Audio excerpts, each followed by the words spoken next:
Everyone, thank you for joining me for day 14 of the Bible reading plan. I am so proud of you for getting this far, and if you have gotten this far, just stick with it. You're going to grow so much from this. Let the Bible shape you and mold you and turn you into someone who's closer to Jesus. And so today in chapter 14, so much happens. John the Baptist, who's been in prison, we talked about the other day, he was sending messages to Christ saying, are you the one?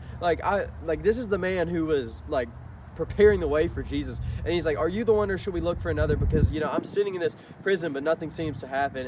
And John the Baptist, he gets martyred, he dies. And Jesus, in his mourning, he has to kind of back away for a while, and because he's so upset at his cousin's loss, at this man who gave his life to him, who has now died.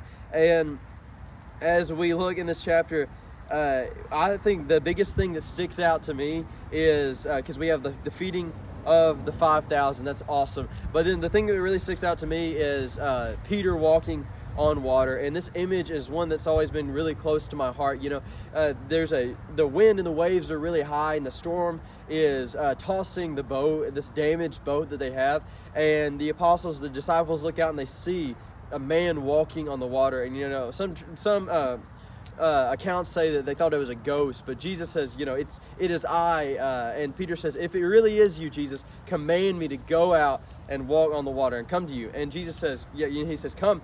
And then Peter steps out of the boat, the only other man to ever walk on water in history. He steps out on the boat and starts walking to Christ. But you know what happens? The wind and the waves are raging around him, and Peter takes his eyes off of Christ, and that's when he sinks.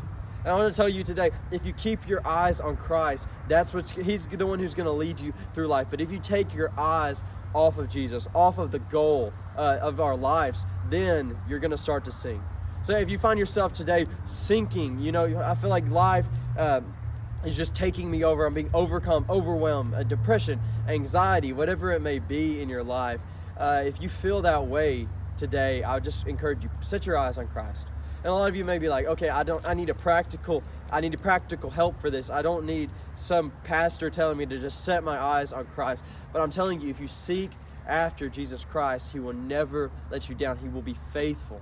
Jesus is faithful. He was faithful to pick Peter up. We see in the end of the story, this account, Peter says, save me, and Jesus goes and he picks him up, because what Peter did was set his eyes on Christ to save him.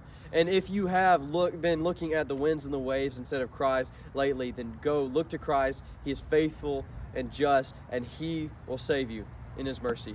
And I thank you for joining me today. I hope to see you tomorrow for the next time in the Bible Reading Challenge. Have a good day.